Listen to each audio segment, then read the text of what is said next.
Friends, welcome to my YouTube channel study 24/7। तो friends, आज के इस वीडियो में बात करेंगे अपने 29वें लेसन प्लान के बारे में, जो हमारे विषय सामाजिक विषय उप विषय इतिहास से संबंधित है, जिसका प्रकरण है शेरशाह सूरी। तो फ्रेंड्स, आज के इस वीडियो में आइए देखते हैं शेरशाह सूरी का लेसन प्लान हम कैसे बनाएंगे। तो सबसे पहले मैंने आपको बताया है, आप पाठ योजना लिखेंगे जिसमें आप अपने अकॉर्डिंग नंबर डालेंगे, ठीक है। फिर आपका आता है विद्यालय का नाम। विद्यालय का नाम मैंने आपको बार बार बताया है, जिस स्कूल में जिस विद्यालय में आपकी टीचिंग चल रही है उस विद्यालय का नाम आपको यहाँ पर लिखना होता है।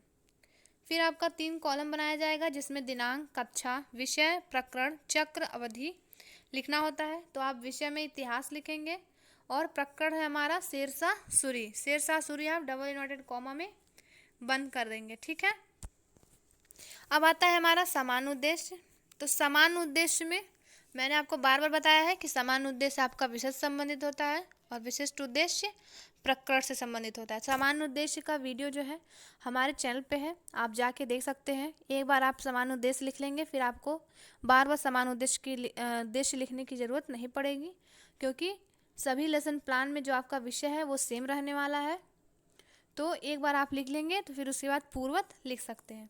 परंतु विशिष्ट उद्देश्य में ऐसा नहीं होगा, क्योंकि हमारा प्रकरण हर लेसन प्लान में बदलता रहेगा, जिसके अकॉर्डिंग आपको विशिष्ट उद्देश्य लिखने हैं, प्रकरण के अकॉर्डिंग ही लिखने हैं।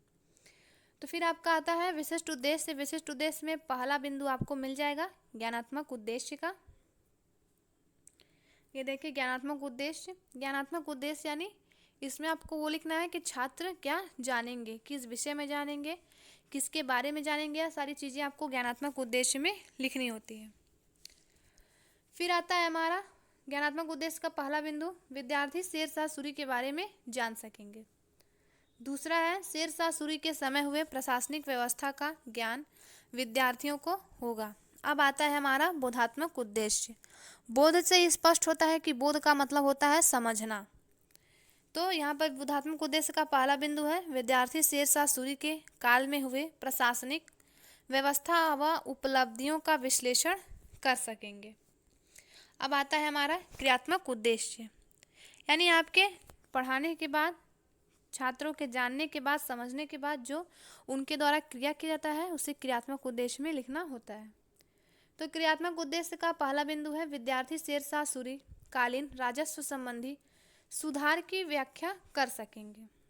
अब सबसे इम्पोर्टेंट हमारा सहायक सामग्री, जो आपको प्रकरण को पढ़ाने में, जो आप जब बिना सहायक सामग्री के पढ़ाएंगे तो छात्रों को देर से समझ आएगा, परंतु अगर आप सहायक सामग्री का उपयोग करते हैं तो वही सारी चीज़ें छात्र जो हैं आसानी से और जल्दी सीख जाते हैं।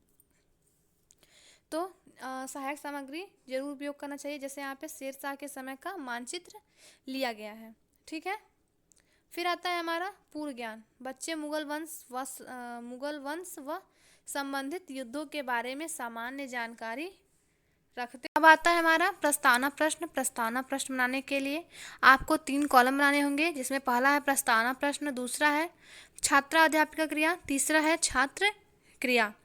प्रस्तावना प्रश्न से ही पाठ की शुरुआत की जाती है। जो हमारा लेसन प्लान बनता है उसकी शुरुआत पाठ योजना से ही होती है। तो प्रश्नों को पाठ प्रस्तावना में रखने के लिए उसका क्रम सही होना चाहिए, वो प्रश्न प्रकरण से ही संबंधित होना चाहिए। तो प्रस्तावना प्रश्न का पहला प्रश्न है, भारत में मुगल वंश की स्थापना किसने की? तो किसने की? बाबर ने। दूसरा प्रश्न, बाबर के बाद दिल्ली की गद्दी पर कौन बैठा? तो कौन बैठा था? हुमायूं बैठा था। तीसरा प्रश्न है हमारा, कन्नौज के युद्ध में हुमायूं को किसने पराजित किया? तो किसने पराजित किया था? शेरशाह सूरी ने पराजित किया। फिर आता है हमारा चौथा प्रश्न, शेरशाह सूरी के बारे में आप क्या जानते हो? तो यह हमारा समस्यात्मक प्रश्न है। आपको प्रस्तावना प्रश्न ऐसे पूछना है कि आपके प्रकरण से रिलेटेड प्रश्न उसमें आए। फिर आप उद्देश्य कथन करके छात्रों की रुचि को बढ़ाएंगे अपने प्रकरण के बारे में। उद्देश्य कथन में लिखेंगे आप, बच्चों आज हम शेरशाह सूरी के बारे में विस्तृत अध्ययन करेंगे। फिर आएगा आपका प्रस्तुतिकरण। प्रस्तुतिकरण करने के लिए आपको 4 कॉलम बनाने हैं। पहला है शिक्षण बिंदु, दूसरा है छात्र अध्यापिका क्रिया, तीसरा है छात्र क्रिया और चौथा है श्यामपट्ट कार्य। अब आप शिक्षण बिंदु में लिखेंगे शेरशाह सूरी का परिचय। ठीक, और आपका छात्र अध्यापिका क्रिया का पहला प्रश्न होगा, यदि छात्र है तो छात्र अध्यापक क्रिया कर लीजिएगा। शेरशाह सूरी के बचपन का नाम क्या था? तो क्या था? फरीद नाम था। यही चीज़ आप श्यामपट्ट कार्य पे उतार देंगे। दूसरा प्रश्न हमारा, शेरशाह सूरी का प्रारंभिक जीवन कैसा था? तो यह क्या है हमारे लिए? समस्यात्मक प्रश्न है, जिसका स्पष्टीकरण आप देंगे आगे। तो यह देखिए स्पष्टीकरण में लिखना है आपको, शेरशाह सूरी का जन्म 1472 ईस्वी में सासाराम में हुआ था। इनके बचपन का नाम फरीद था। इनके पिता का नाम हसन खां था। ये बचपन में एक बार अपने मालिक को बचाने के लिए शेर को मार दिए थे। फिर आता है हमारा स्पष्टीकरण देने के तुरंत बाद आपको, या स्पष्टीकरण के ठीक सामने ही छात्र क्रिया में आपको लिखना होता है, छात्र ध्यानपूर्वक सुनेंगे।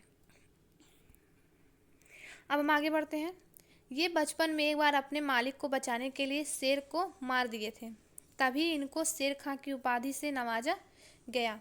जौनपुर में शिक्षा दीक्षा प्राप्त करने के बाद ये वापस सासाराम चले गए, जहां अपने पिता की जागीर संभालने लगे। अब आगे बढ़ते हैं हम बोध प्रश्न स्पष्टीकरण देने के बाद आपको पूछना होता है। बोध प्रश्न की संख्या आप 2 से 3, 3 से 4 रख सकते हैं। तो पहला प्रश्न हमारा, शेर खां का जन्म कहाँ हुआ था? तो सासाराम में हुआ था। दूसरा प्रश्न, शेरशाह ने लोगों के हित में क्या क्या कार्य किए? तो यह हमारे लिए क्या है? समस्यात्मक प्रश्न है। अब आप इसका स्पष्टीकरण देंगे। तो शिक्षण बिंदु में लिखेंगे आप प्रजाहित के कार्य। फिर आप स्पष्टीकरण में लिखेंगे शेरशाह ने अपने राज्य की जनता व व्यापारियों की सुविधा हेतु सोनारगांव बंगाल से पेशावर पाकिस्तान तक एक लंबी सड़क बनवाई, जिसे ग्रांड ट्रक रोड कहते हैं। सड़कों के किनारे वृक्ष व सराय का निर्माण कराया। भूमि की माप के लिए 1 गज नामक इकाई का प्रचलन कराया। और स्पष्टीकरण के आप सामने क्या लिखेंगे? छात्र ध्यानपूर्वक सुनेंगे। फिर यमुना नदी के किनारे शेरपुर नामक नगर की स्थापना करवाया। फिर आपका बोध प्रश्न है, ग्रांड ट्रक रोड का निर्माण किसने कराया? तो किसने कराया? शेरशाह सूरी ने कराया। फ्रेंड्स, वह थोड़ा फोटो लेते हुए वहाँ पे थोड़ा धुंधलापन आ गया है, लेकिन इसमें आपको वॉइस जो है आप उस पर ध्यान दीजिएगा, उससे आप लिख सकते हैं। फिर आता है आपका पुनरावृत्ति प्रश्न। पुनरावृत्ति में पहला प्रश्न है, शेरशाह सूरी के पिता का क्या नाम था? तो क्या नाम था? हसन खां। पुनरावृत्ति प्रश्न प्रकृति से रिलेटेड होना चाहिए, वही प्रश्न दोबारा इसमें नहीं होने चाहिए। तो इन बातों का ध्यान रखें आगे आप। किसे शेर खां की उपाधि से नवाजा गया? तो शेरशाह सूरी को। तीसरा प्रश्न हमारा, शेरशाह ने नाप के लिए किस इकाई का प्रचलन किया? तो गज। यह आपके परीक्षाओं में भी पूछा जाता है, कॉम्पिटिटिव एग्जाम्स जो होते हैं उसमें भी आपके प्रश्न पूछे जाते हैं। चौथा प्रश्न हमारा, यमुना नदी के किनारे शेरशाह ने कौन से नगर की स्थापना करवाया? तो कौन से नगर की स्थापना करवाया था? शेरपुर। अब आता है आपका गृह कार्य। तो बच्चे घर से लिखकर लाएंगे। देखिए क्या लिखकर लाएंगे बच्चे। शेरशाह सूरी के बचपन का क्या नाम था? पहला प्रश्न। दूसरा है, ग्रांड ट्रक रोड का निर्माण किसने कराया? यह सारी चीज़ें जो है छात्र घर से करके ले आएंगे। फिर आता है हमारा सुझाव। सुझाव से बेटर है आप यहाँ पर समीक्षा हेडिंग डालेंगे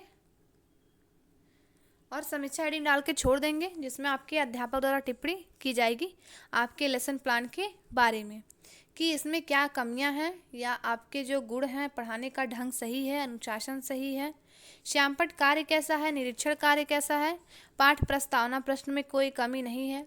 यह सारी चीज़ें, आपके किताब पढ़ाने का ढंग कैसा है, यह सारी चीज़ें टिप्पणी समीक्षा में छात्र आपके अध्यापक टिप्पणी करेंगे। तो फ्रेंड्स, वीडियो अच्छा लगे तो लाइक करें, शेयर करें, हमारे चैनल को सब्सक्राइब करें और मिलते हैं नेक्स्ट वीडियो में। Thank you friends.